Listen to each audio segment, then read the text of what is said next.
maybe not the most fabulous of Fridays on the Ramble because England lost 2-1 to Greece, but it's still Friday. And it is fabulous because we're here. Yes, exactly. With our listeners, and we want to make their Friday a little bit more fabulous if we can. Indeed. And I suppose maybe it is time, to kind of recognise a great Greek win, to smash a plate, have a bit of feta. There's plenty going on. I'm sure a lot of stuff got smashed yesterday. I just love the idea that of all the main contributions Greece has made to civilization. Oh, yes. We're going for smash plates and feta, are we, today? Yeah, all right. Indeed, Luke, indeed. Yeah. Well, there's some other candidates, surely. Go on. A famous Euros win in 2004. Yeah. Did you watch DVDs of that? What about almost bankrupting the EU? Come on. Yeah. What about... Is that why you voted to leave it? running yourself a bath, sitting in it and seeing how much water is displaced. Nice. Ooh. I like that. Was he Greek? You Yes, absolutely sure? Archimedes, yeah, You absolutely he was sure? Greek, Okay, yeah. good. That's all right. You've thrown quite close to the sun there. I know. Did you see what I did there? Yeah, He's, like it. Yeah. He's actually from modern-day Somerset. Go on, get on with the show, you myth. Yeah, that's good. Oh, dear. Yeah. Can you tell we don't want to talk about the game much? Yeah. Well, Do you still fancy your mum?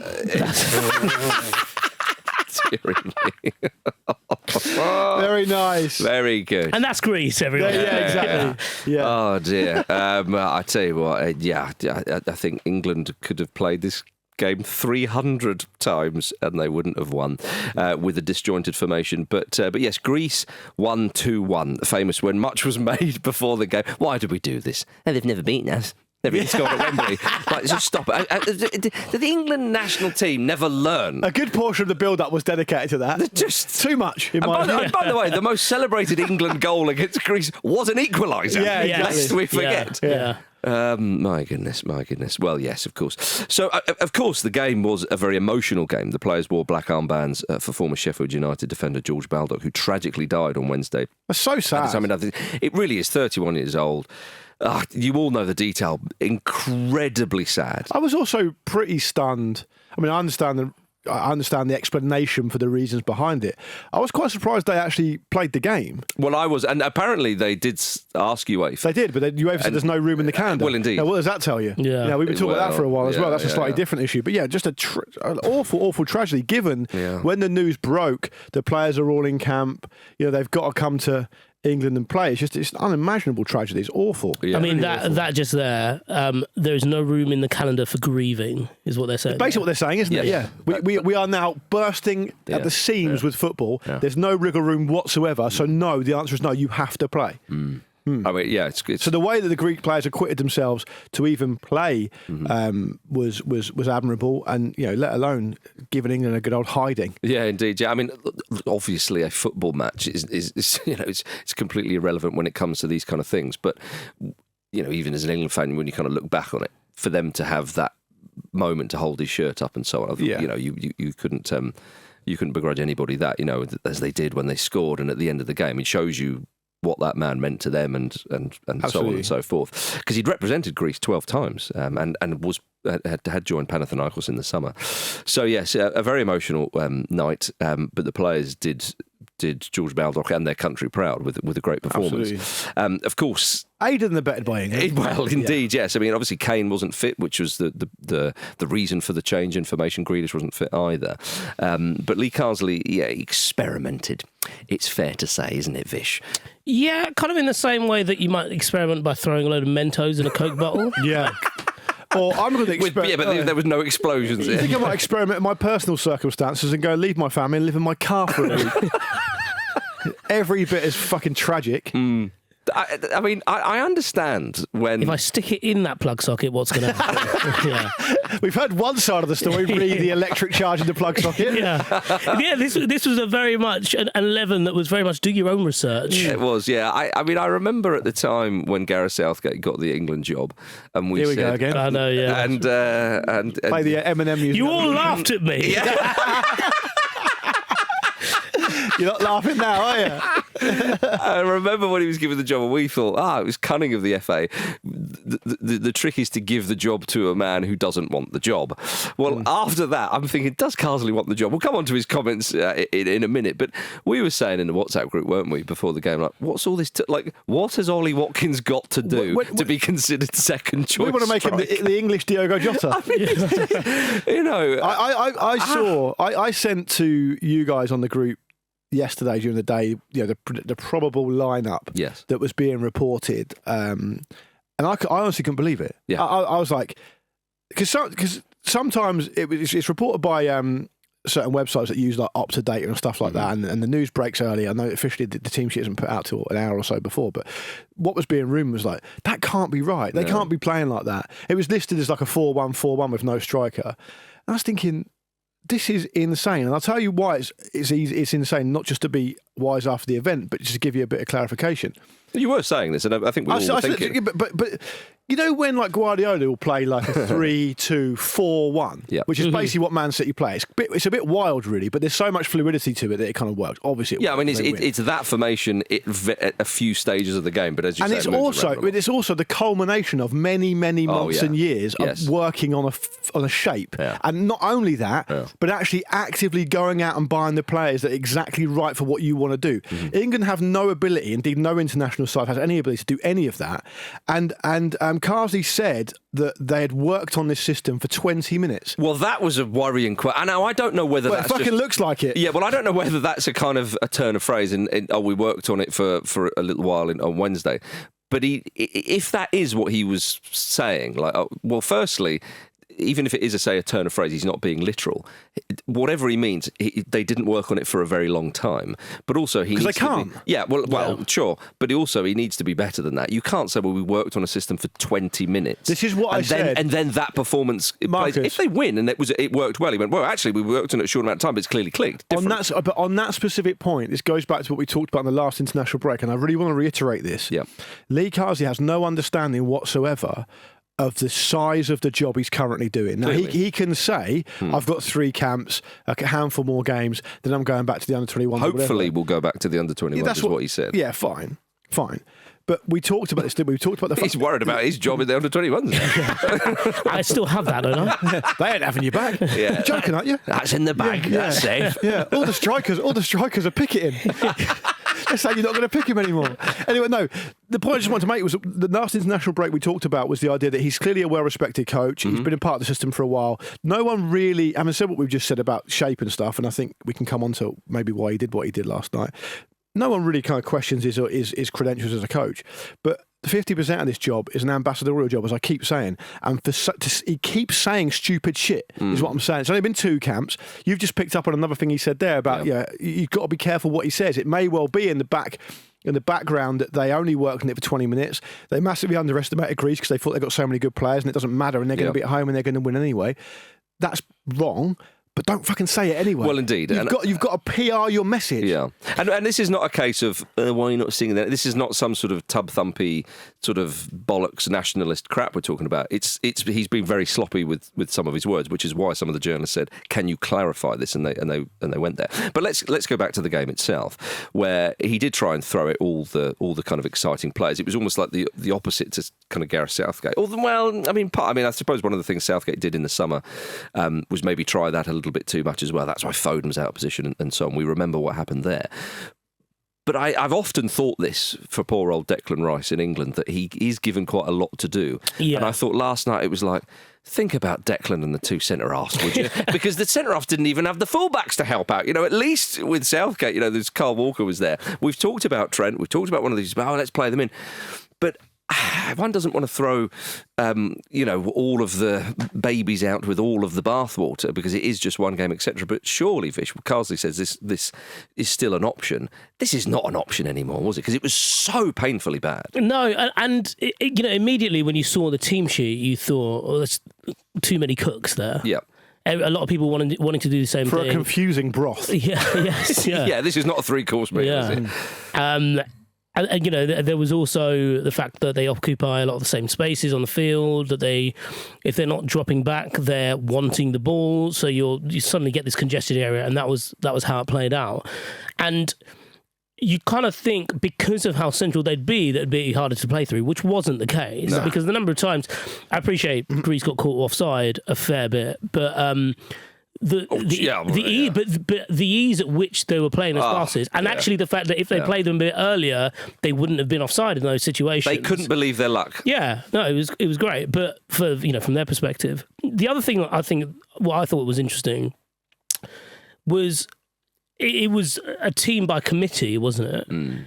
And I was surprised that he would go there, because I think what he's done that I've admired, and I appreciate it does spill over into the fact that, as Luke said, he has said some silly things, is that it doesn't seem that he was someone to bow to that public pressure. Yeah.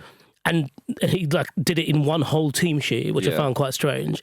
And it was also the fact that they were all, whenever you insult the respective clubs of those attacking players, a Twitter account with one of those players in their bio is calling you a nonce. And so it's like he's pandered to the trolls, really, in the way he's picked that team. What if I don't pick this team? I think I might be a nonce. Well, but it'd be the kind of thing. Check my hard drive. But the team last, I've got a Football Manager save on.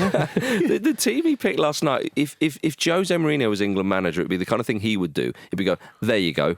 Told you it didn't work. Yeah, exactly. And do you remember Southgate's done that a couple of times? A little bit. A bit of a Mike Bassett. Yeah. But the other thing, sorry, very quickly, the other thing about it, and Luke touched on there, and you did with Southgate, is there's no amount of time that he could have had available to him, even if he dedicated it to that system where that would have worked yesterday. Yes.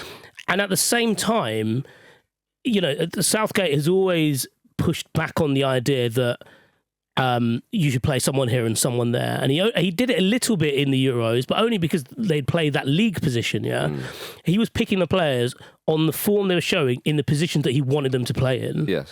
Which is why it took a while for him to, I suppose, pick Trent Alexander-Arnold outright, because he was like, my right back is Kyle Walker, I don't need you as a right back, so you're not going to play in midfield initially. Whereas Carsley just threw that all out the window, because he's basically picked players who were integral to their teams and made them worse. Yeah, and I think with Carsley, when he talked about this, he said one of his comments was, I was quite surprised after my last camp in terms of the job's mine and it's mine to lose. My remit has been clear. And then he went on to say about I'm doing the 3 camps. So I understand why he said that. I understand why he said that. But when people were saying, oh, well, the job is his if he wants it, I think after so many years of Southgate, he had a lot of people who were fed up with him and the style of play. I mean, even someone like myself who was a fan of Southgate, I think his time came to an end. And it's always exciting to think, oh, what could be next? And with Carsley, the body of work you're really looking at, or the part of his body of work that you're looking at, is that England under-21's Euros, of course, where they won it, where he did put 1 or 2 players in slightly different positions and so on, but it made them a very, very good unit and a very good side, and they won the tournament. So you think, okay, well, you can do that, but it felt like this was just way too much. And I also think when you're at that stage of your career, it's slightly different as a player. It is a bit different, yeah, but with you're not this, really fully. A lot of these modern players are still developing where they want to play and be specialising. Yeah, so they're more flexible. But I think what was kind of concerning was, with the whole kind of Southgate had the handbrake on and so on. Well, I mean, this was like, he didn't take the handbrake off. He removed it completely from the car. And I think that... Well, he parked on a hill and then he took the handbrake off. Yeah. Because he wasn't pressing the accelerator. Right, exactly, yeah. And he was like, Declan, can you just keep your foot on the brake for the whole Can you get behind the car and push it? Yeah, but it was so far the other way that it does seem like he was either having a dig at Southgate himself or he was bound to public pressure. I don't know. It was so disjointed. No, I don't but know. Also, Luke, he was slow to react, which is something which was a problem. It was clear from the first half alone that Greece not only were the better side, time and time and time again, they were going forward and there were so many gaps. It wasn't a case of, all right, England are just finding their feet and this is going to click. It was ridiculous. I mean, again, Watkins must have been thinking, when am I going to get on? He did bring him on. Then he brought Solanke on as well, which showed a bit of desperation. And also, I mean, even a player like Conor Gallagher might have been sat there going, anytime. This is the issue today. The key issue is that basically England have spent so long worrying whether they're good enough or not and wondering why they're not producing these players that players in mainland Europe and South America are being produced, that now they've got these players, they don't know what the fuck to do. And that's the issue. And I think there's a couple of reasons for it, I would suggest. One is that, there's you talk about the reason why Carsley did what he did last night. The third reason might well be that he just thinks he's a brilliant coach and he can just do it and it'll be fine because the players are all good. But the manner of the way England conceded goals last night and the manner that, Greece were caught offside, and for some, it's a case of picking your poison. For some people, that's quote unquote a great back line, and for some, it's like you're a bit lucky you got away with one there. Regardless of the fact Greece had the ball in the back of the net 5 times, right? So it wasn't right the way they defended the goals. But it showed you the Greek attacking intent. It did, but Greece probably smelt a bit of blood. Oh my God! Saw how England couldn't defend, and it was it was party time, right? And what I would just say is this. When I say they don't really know what to do with all these players they've got, I don't necessarily mean literally they don't know what to do. What I think is they don't know how to handle the situation. And the situation you need to handle is you need to be able to be brave enough and big enough, and maybe you can't when you're an interim manager, right? So you give him a pass on that maybe. He needs to be able to say to a big personality, a really talented player, you are not playing today. Yeah.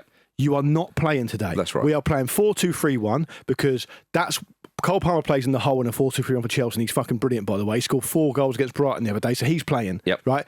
Bellingham, you can play further back with Rice. Yep. That's where you're playing. Because he knows that role. Yeah, and Foden, you're not playing. You're not playing because you've not started many games for Man City. You've played 4 million games in the last year, so you're having a rest. And we're going to play with Watkins up front because he plays in front of a 3. And by the way, they just beat Bayern Munich in the Champions League, and he played and led the line brilliantly. And if he's not playing well, Solanke can come and do it because he's been doing brilliant for Spurs this season in that exact role. And the players are going to play their roles. And if you want to play Saka off the right or Gordon off the left or whatever, you can do that. But ultimately, we can gild this lily as much as we want. But at some point, we are going to need to say, you are the Andy Cole or the Ian Wright of this England team. As in, you're a great player, you're a brilliant Premier League operator, but there's just someone out there better than you at the moment. The moment they get injured, the moment their form drops off, you're in. I don't understand why at the very top level of sport, that is such a difficult conversation to have, to the point where people will do everything else other than have a difficult conversation. And that, to me, is the nub of the issue. And then one final thing I would just say, because I don't think you should escape criticism here, is that I thought Jordan Pickford was really poor. I thought for a senior pro, he's a goalkeeper, that's fine. Marcus, I know you've said in the past he's not really let England down in the big moments. I get that. I said that before this game. Yeah, fine. but he, I get the impression with him, he's such an exaggerated character. There's no situation he won't make better or worse. If England are playing well and it's really important, he can accentuate that because he can tap into that. Yeah. If England are doing badly, he makes it worse because he's not able to be temperate enough to say, whoa, here we go. And when he's got so many caps now, I just think it's starting to become a bit unforgivable as a personality, not as a goalkeeper. I think he's a great goalkeeper, and I think he's got the technical profile that England need for the way they want to play. But I think in terms of a mindset, it was really poor last night. He made everything quite a lot worse. I thought the interesting bit when England had the Colwell clears that one off the line, which was fucking amazing. Which was the most impressive thing an Englishman did at Wembley last night. But also the fact that he did what Shawcross couldn't do against Latam. Yes, spot on. But I like the idea that Pickford thought, right, we need someone to put the foot on the ball in midfield and just control it. I'll do that. Yeah. Yeah. Well, I think that's probably it. I think. By the way, I'm sure a lot of people listening to this will agree with what you said, Luke, about you've got to choose one or the other. I mean, before the game, I was saying to Andy and Pete on the pod, who are you picking behind Kane? In that who are you going on the right, who are you going in the middle? Because you're probably picking 2 of 3 of Saka, Foden, and Palmer. And you've got to make that decision. You have to do it. Would somebody please make that decision? You have to do it. But going on what you said about Pickford, I think Pickford probably does think that. We remember Joe Hart would do this in that, I think the team needs help. I'm the person to do it. And it's like, no. You actually help by being solid and owning the box and all that kind of stuff, not doing all this stuff. The big thing that lets him down in those kind of moments is his mentality. Yeah. His mentality. I remember seeing him in the semi-final against Denmark in the Euros at Wembley. So I was right behind the goal. I was only about 10 feet from him. And he'd make a save. He'd pump his fist and go mental for like 5 seconds. Then he'd start telling everyone to calm down. Like, you calm down. Just fucking calm down. To be fair, though, you did pick the tournament where didn't he break the record of minutes of... So fine. That aspect of his game was amazing. It's just that I think that, because like I say, if it's going well and England are on one and everyone's pulling the same direction and they're going to do something good, he'll accentuate it. He'll make it better. Well, that's not what personality is. But the other way, it's like a massive pendulum. It swings the other way. I mean, in terms of everybody saying, look, it's only the Nations League and so on, it would be embarrassing if England don't get promoted from Group B. Greece are now top of the group with 9 points. England obviously can't slip up against Finland, for crying out loud. Greece were good though, right? You've got to say that. Yeah. They were excellent. But I mean, it was... From Vlachodimos and Pliers in goal. Yeah, there you are. All the way through to Pavlias up front. Yeah, and what an evening he had as well. And as Vish touched upon it was quite obvious what they had to do to England. It was like, oh, by the way, down the flanks, you've got the freedom of the pitch because Lewis and Trent Alexander-Arnold are running around like headless chickens. They can't believe their luck. Yeah, and you saw the way they were able to shift the entire England team in certain ways. Whenever I appreciate they were set up on the counter-attack, whenever they were running towards England's goal, it felt like England's players were running much quicker than they were able to get Greece going back to their goal. Totally. And there was just a slickness of their play as well. As soon as they realised England were there to be got out, they just clicked into gear. It was really impressive. The most experienced players in that Greece team, they would, because bearing in mind, there's a lot of emotional energy going into this game because of what's happened to George Baldock. They've had to play the game. They're going to Wembley, which, regardless of how jingoistic it makes me sound, is a big deal for a lot of countries. Well, probably every country. It is the home of football. And you think, look at the players they've got. We could get a hide in here. People will be thinking that. It could happen. And they will have gone 5 or 6 minutes in that game. And gone, hello. And the experienced players in that team will be going, lads, they don't know what they're doing. Well, they basically go, lads, there's but nothing to be worried about. This could be a famous night for us. Yeah, and exactly. With the whole of the emotions, as you've just described, they're on for it. And I think, when we're saying, oh, well, it was obvious how they should then play, and it was easy because you've got to do it. You've got to do it, and my goodness, they did. And actually, if England had got a draw, it would have been an absolute robbery. Because Bellingham's such a clutch player, that's always possible. Yeah, well, indeed. But Greece actually could have been. I mean, when England were beaten 4-0 by Hungary that time at Molineux, it could have been one of those results. Really, I mean, ultimately the performance was still kind of embarrassing. But absolutely. So I would just summarise by saying, I don't want to get too over the top over one game, but I would just say that. The Molineux point is a really good one, actually, because, every team is, of course, entitled to have a bad day at the office. I just think the reason I feel quite animated about this one is because this was totally self-inflicted. Oh, yeah. And if you're going to make it that self-inflicted, you have to take the kind of slings and arrows that come along in return. And with regards to Carsley talking about his future, he said, hopefully I'll be going back to the under-21s. It's the fact he said hopefully, which means... That would suggest he's not probably enjoying felt like it. Shit after the game. Well, indeed, yeah. But still, he said it, and then he stated that he wouldn't rule himself out of taking the England job if indeed it was offered when that comes around. So you have this situation where Carsley's kind of not sure. I think the FA probably will, unless it's an absolute disaster in the next few games. I think they probably will give him the job still. Do you not think this was a game that showed them why they shouldn't?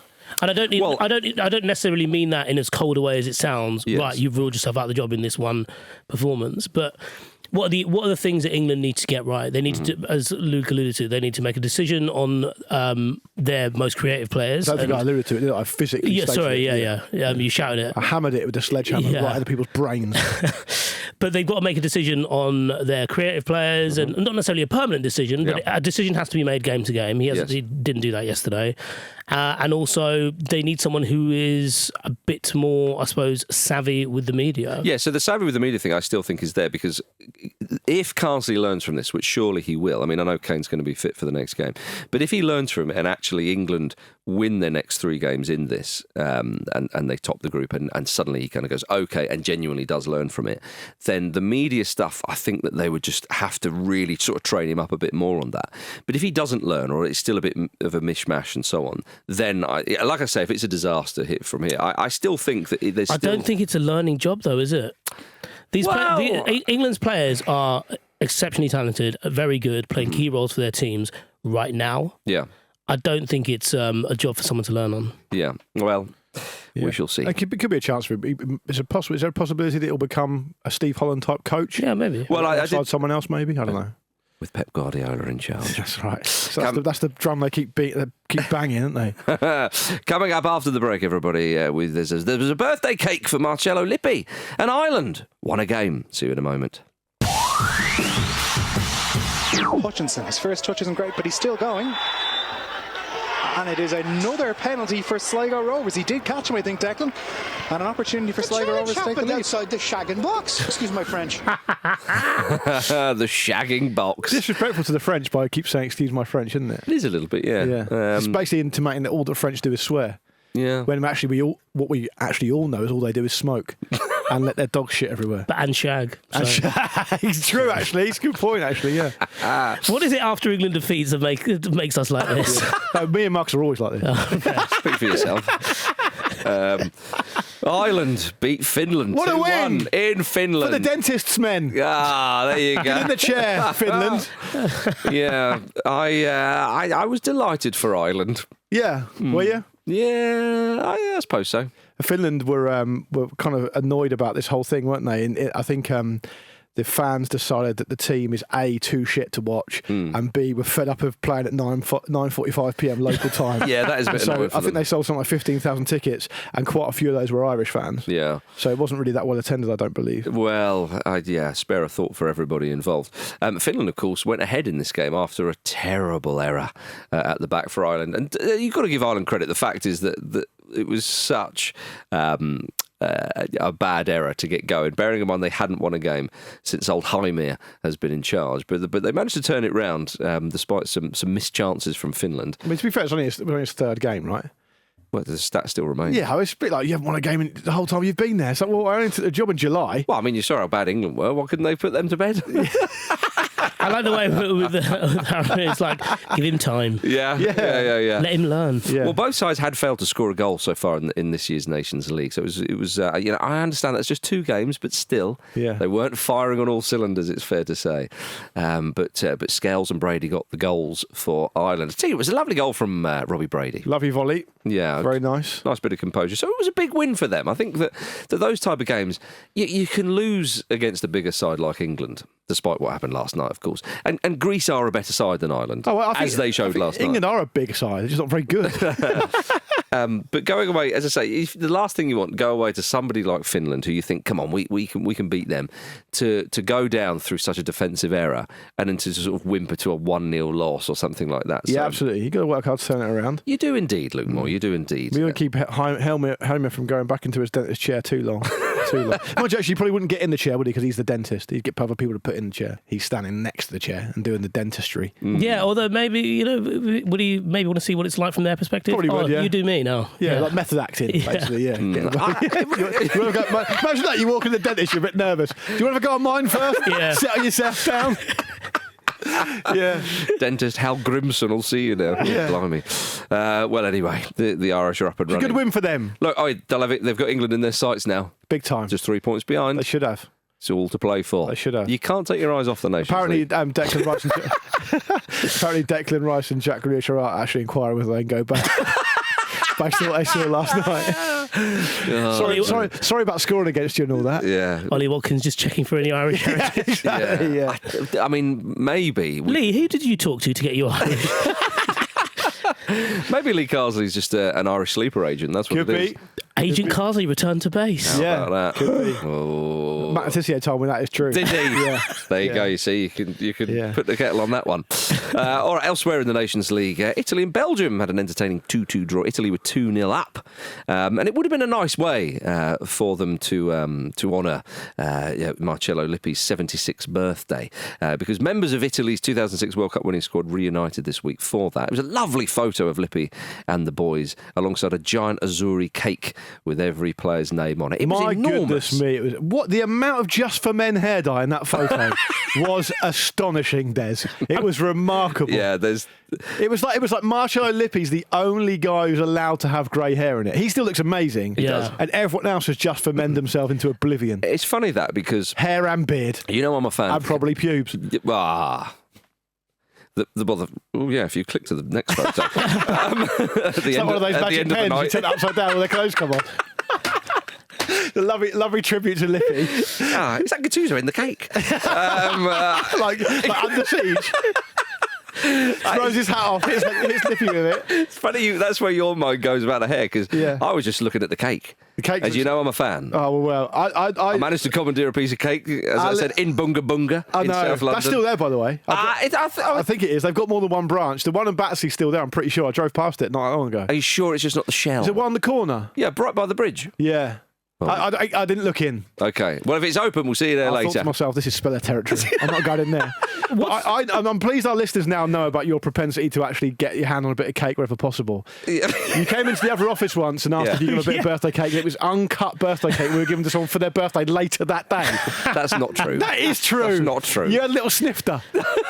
Deny you had a little snifter. Look, you opened the fridge door. I can't remember that. I'm Paxman you about this birthday cake 4 years ago. But Lippi, what a legend, though. Yeah. Deserves. I think actually He deserves a cake. He does. Definitely. On his birthday. But like, joking aside, that photo is like a who's who of Italian players of that generation. Of course it is. And, you know, those people will be pretty full of their own self-importance themselves. The fact that all of them have gone there shows you the regard after all these years they hold. Why do you have to mark it? I'm just saying. You don't have to slag them off. I don't think that's true. Do you see the person who's at the back? Go on. Who's clearly not in the photo that they're actually posing for? Is he bombing it? Totti. Yeah. No, but obviously he's not bombing it because he's standing behind Materazzi. Yeah, but Totti's in it because he won the World Cup. No, I know, but I'm saying like he wasn't. You'd imagine he would be somewhere near the front, but no, he's just behind. Is he? Del Piero and He is. Gattuso? Yeah. If that is him, yeah. it is hard. Yeah, that is him. That is him. Yeah. Did you see the old-looking man on the bottom left?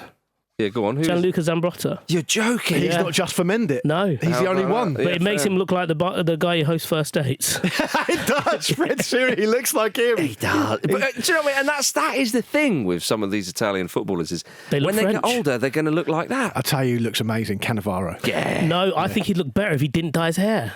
I still think he looks good, mate. He does look good. I mean, I'm looking at him and I'm looking at you. I'm looking at him, looking at you. We should probably move on from this because we're talking about a photograph which presumably none of the listeners can see. We'll share it on social. Come on. Yeah. Lippi, though. I mean, Lippi. Use your what an imagination. What an absolute legend. Just a legend. Yeah, an absolute legend. Yeah. Love the tab as well. Yeah, Didn't he? they all do. Vish, you're a man of the tab. I reckon they all do, yeah. You're a man of the tab. You must love the Also, fact that Lippi works if you flip it. Man of the tab, man of the back. Exactly. Oh, It's both come way on. around. Yeah. Congratulations to the England cricket team, by the way. Yeah. I always remember. Wait, don't gloss over that, Luke. That's fair. I said it was great. England won. They did win well, yeah. But can we just go back to the topic at hand? Cigarettes. Lippi used to always tab on the old bench in the 90s when he was at Juventus. So you must have an opinion on that, is what I'm saying. What did he do with his cigarette butts? Don't know. Yeah, that's a good... Chewed him like Sarri. Like Smokey Morris. Or do you reckon he put them out and stamped on them and Sarri was like, you're not going to eat that, are you? You finished with that? Oh, dear. He gets a yellow card, Sarri, for coming out of his technical area for grabbing the fag ends. Well, he had to stop it because he kept leaving the technical area to go to the smoking bit outside the stadium. It just didn't work. It just didn't work anymore. It just wouldn't work. Oh yeah, but but Italy, despite all that, they had a player sent off. Actually, they drew 2-2 with Belgium. Good comeback from Belgium. Yeah, but Italy had a man sent off, didn't they? They did have a man for sent a straight red, which just to me, I mean, I only saw a slow motion replay of it from quite a distance. It looked a little bit harsh to me. Well, it was VAR'd.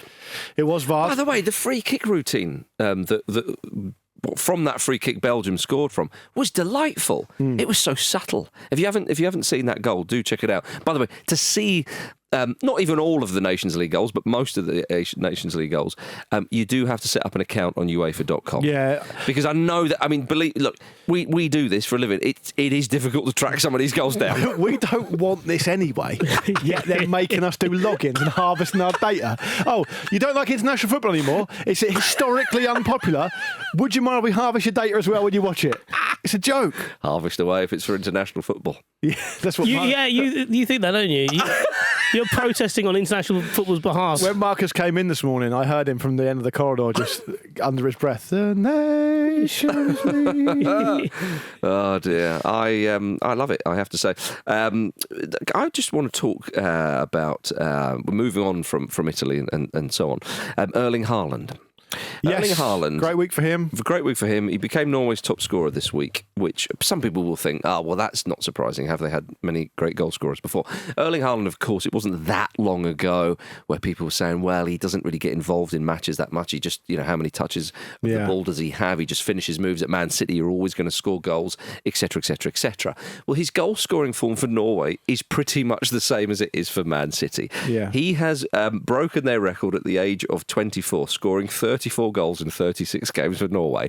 It is stunning stuff, ladies and gentlemen. I mean, He's finally inherited the crown from Joshua King. He has. Hasn't he? What a crown, though. It is a great crown. From one king to another. I would say that, he's also got the highest goals to game ratio in the history of Norway. It's not just the amount of goals he But, scores. I mean, it's a ridiculous ratio. That is, again, akin to his ratio at Manchester City. It is, but can I also add that if people are going to denigrate the great country of Norway. Oh, well, I'm not. No, I'm not either, and I don't think you are. No, it's not in your notes either.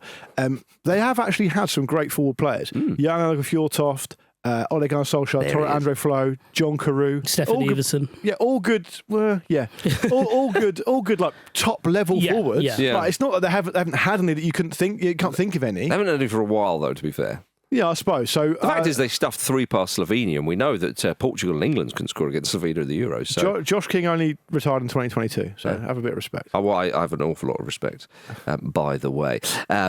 Yes, also, staying in the Nations League, as we will do for a little bit longer, everybody, San Marino had their first match since their dramatic win over Liechtenstein, which was, of course, their first win in 20 years. Could they get back-to-back victories? No, they couldn't. You're not going to turn up to the Rock of Gibraltar and just expect a victory. And can I also just add, just to follow up on a previous point that's been made, I think that asking someone to log in to watch the highlights of San Marino v Gibraltar is quite frankly beyond the pale. It's just not on. Which box? Please select the boxes that have pedestrian crossings. Yes.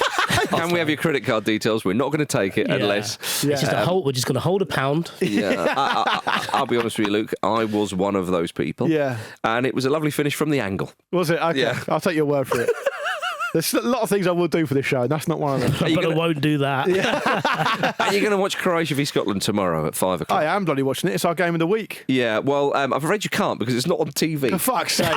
But it is streamed on YouTube for free, without commentary, though. Depending on who the commentator is, that's a good thing or a bad thing. True. If it was going to be Dempo, I'm disappointed. Yeah. If it was going to be Darren Fletcher, sign me up. Can you sync it up with BBC Alba?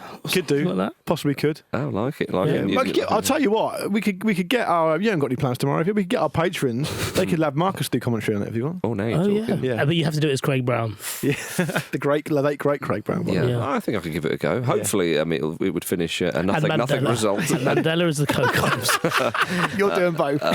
Oh, no, I'm not doing that. Kenny McLean has said that Scotland are desperate to end their poor run. Scotland have won once in their last 14 games, and away to Croatia is not the easiest place to get a victory, but they'll be gunning for it despite Angus Gunn not playing. He's injured, which means that 41-year-old Craig Gordon is in to start. He was left out of the squad for the Euros, of course. John Carver said of John Carver. Great to hear about him. John Carver said of Craig Gordon, although he's 41, he has had 3 years out injured. So in the football world, he is really 38. Yeah, I looked that up, and that means Ben Chilwell is officially 12 years old. Darren Anderson's still playing. Yeah, he'd be pleased to hear that. COVID as well. You can get 2 years back for COVID. You can. We can all do that. Yeah. Scotland are missing. It's great to hear they got their finest minds and the coaching staff there, isn't it? Just when you thought... How old are you? What do you mean? 38? Yeah, get a pen and paper out. Work it out. He does like one of those things he did at school with the flaps like that. Oh, yeah. What do they call those? I can't remember, but I know what you mean. What I mean, yeah. I never ever created one myself. It's like a fortune teller, wasn't it? Or it depends on what you did with them. That's how John Carver makes all his football decisions like that. A fortune teller. Yeah. It depended what you did with them. Have you ever flown the other way around the globe? It could strike 5 hours from that as well. John Carver's one just does that, right? He just flap, open it up, just says cunt underneath it. Oh, it turns out you're a cunt. I told you I saw John Carver. I'm saying this again. Here we go. I saw him cycle down the Thames on a mountain bike with a plastic bag on each handlebar. Down by the Thames. He's not magic. Pair of shorts. On the Thames. Yeah. That's how he stayed afloat. Yeah. Scotland are without John McGinn, Aaron Hickey and Nathan Patterson. But hopefully Scott McTominay will be fit. Already a cult hero at Napoli, of course. Yes, he is. He's described as the Joker in the Napoli squad. Nothing to do with the film. Looks like I can't understand him. Yeah, that's right. He shot someone in the head on TV. Yeah. Fucking first trailer session, he smashed someone in the head with a pencil and stuck to the table. If he asks, don't ask him about the magic trick. And then wired up a disastrous cable car and tried to make someone save everyone's lives. It was either that or because he's like Antonio Conte's Joker in the pack, you know. Yeah. I can't remember which one it was. Antonio Conte influenced hugely by the aforementioned Marcello Lippi, of course. I thought you were going to say John Carver. No, Conte's a big disciple of Lippi's, I believe. Of course he is. Yeah. Of course he is. Conte said about McTominay, Scott is a player who has goals in his blood. A footballer who has goals in his DNA. What are they doing down there? Yeah. We're not allowed to ask that. Yeah, not the stuff they're doing at Juventus, apparently. Hopefully. Yes. Okay. Well, yes, as I say, to remind you all, if you want to watch that game, YouTube is the place to do it. Right, everybody, coming up after this, an 80-year-old assistant coach prepares his team for the FA Cup. Right then, before we talk about the FA Cup, I want to talk about another Norwegian marksman, Ole Gunnar Solskjaer. The aforementioned. Second mention today. Yeah. Reports say that Ole has rejected the chance to take over the Danish national team. It's a big job because he's, and I quote, in talks with a big club. Please be Man United. Well, it can't be. He said big club. Erik ten Hag has asked for a privacy wall to be built at Manchester United's training ground. It will reportedly cost 200 grand. Is that to try and keep Solskjaer out? No, it's to try and basically Build a wall. block it. Build a wall. He's trying to block himself in. You cannot get me out. He's Minecraft himself. Yeah, exactly. Yeah. Ole Gunnar Solskjaer. That story about Solskjaer, by the way, nothing has ever smacked more of an agent seeding a story out into a paper than that. Oh, no, I'm actually in talks Which with a big club? That is the kind of spam we like. Yeah. Yeah. We get a lot of spam. No, she goes to a different school. There's more chance of him being in a big nightclub than in talks with a big club. Well, maybe that's it. Maybe he was still trying to get into like that German club. Is it Berghaus? Berghain, yeah. Berghaus. You sit down with the kids. Bloody hell. Dear. I don't think kids queue up to go in there. I don't know. Vish, you speak on behalf of every single Manchester United fan out there. Would you be happy? I would hand back the goal from 99. Would you be happy for them to switch Ten Hag and Solskjaer at this moment? No, I wouldn't. No. No, you want to keep Eric? No, that's why do I only have two options? Because I'm asking the question. All right, you can have a third. Roy Keane, Neil Warnock, Sam Allardyce. Keane, yeah. Would you take Keane at United over? Yeah, Solskjaer? just like why not? But like He's a part of the ramble. An auditor, but like a physical auditor, like a debt collector. Yeah. Oh dear, my goodness. Right, well, I promised a bit of FA Cup chat. Here it comes. The fourth round of qualifying for the FA Cup takes place this weekend and features Bath City. From the beautiful city of Bath, it's in the name. Yeah, lovely place, by the way. It is. Speaking of Greek, that's Romans. Yeah. It's all ancient, isn't it? It's all ancient. It's all the same. They're taking on Aldershot on Saturday, which is less nice. Absolute fucking dump. Oh dear, home of the British Army. Yeah, right. My experience of Aldershot, very briefly. Well, because we lived quite near there. Went to uni near there. Farnborough. And then Aldershot, and in between those two places, a little town called North Camp. Was it a village or a town or whatever? I think you're over egging that. When I first, neither really. It's a little area. It's like neither of you had the rights to the David Brent bit. yeah. It's a bit like that. And there was a pub called the North Camp in the middle. We used to watch a lot of football in there. But when I first went there the year before you, we got given a leaflet at halls of residence saying, "Don't go to the North Camp on these days." The hard man like me. They looked at you and said, he's not going to the pub anyway. Yeah. And because basically the squad he's not a threat. The squad used to turn up and just fill people in. Yeah. Aldershot, yeah. No, as I say, when I went there, you stamped that out. I mean, did I put a stop to it? It certainly stopped when I started going. They certainly took sympathy and pity on you. Yeah. You can't have a go at that little fella. Oh, the little lad drinking lemonade. It's actually a Fanta, have a bit of respect. Smashed a porky around their head. Fucking Fanta. Anyway, Aldershot. Lovely little. Good on them. Yeah. Aldershot, to be fair to them, they used to obviously be a league club. What happened to them was terrible. Yeah. It's a Phoenix club, I suppose, now. But they were the club, of course, that you probably reported on them as I did when they played. And who was it? Terry Brown, the manager. Yeah, might have been. Yeah, he had that right. wonderful. Was that metaphor. I think it was Terry Brown where he went when he was talking about, because I interviewed him and I can't remember who Aldershot was playing. It doesn't matter.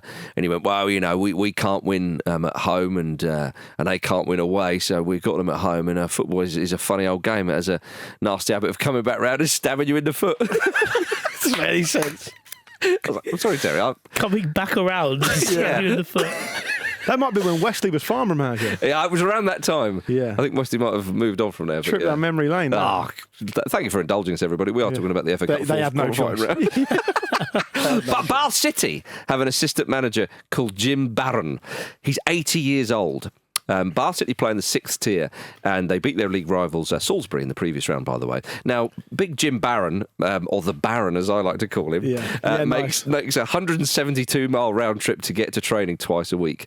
He turns 81 next week. Look, two things I want to say about Jim Barron. One, he looks amazing. He does. Look at him. Yeah, class. He looks like Michael Caine could play him in a movie. Very nice. Right? Yeah. He's probably younger than Caine. And the second thing is, if you're interested in just how old Jim Barron is, I'll just put this out there. He played against Pele.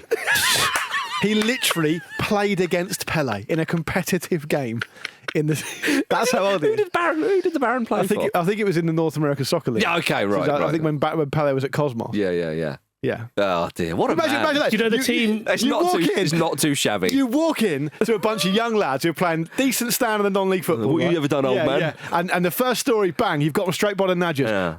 When I played against Pele, this is what I learned. Bloody hellfire. Do you know the team he played for in Nazle? Go on. The name?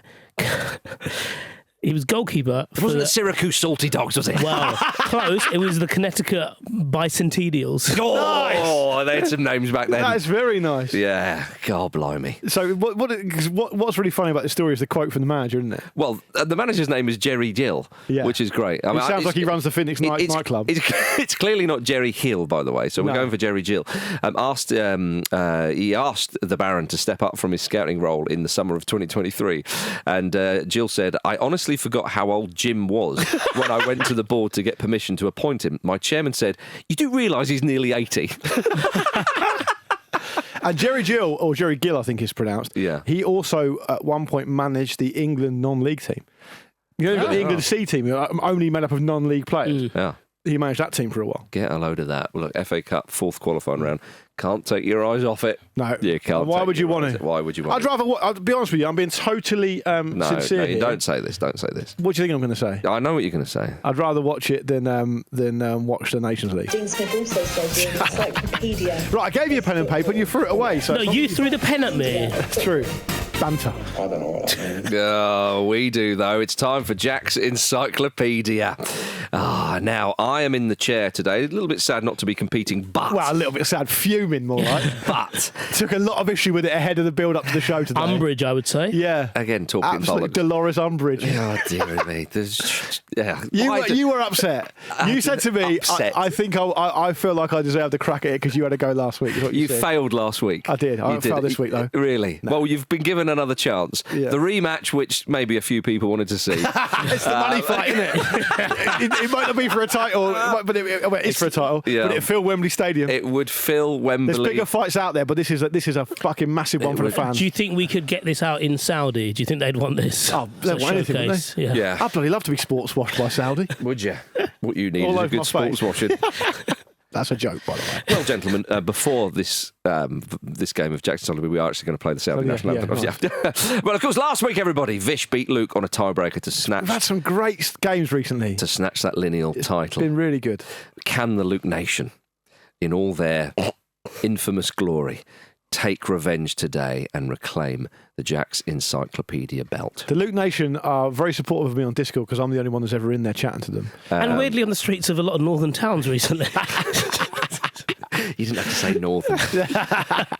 Right, enough of your talk. Luke, you're the challenger, so you're going first. This is the first time all season I've been able to go first. This, may I say, I think this is a lovely one. There's probably about 3 Man United questions, is there? Oh, by the way, on that, you moan and go, "Now England, Marcus, you boys are all also England fans. You can do it." I know, but you're a bit... Not quite, though, We're not are as we? pathetic about it as you. Yeah. Pathetic.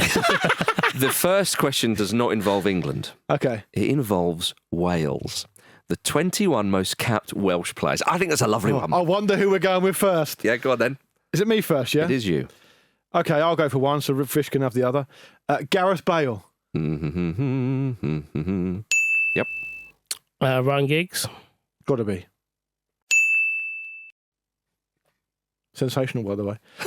Aaron Ramsey. Craig Bellamy.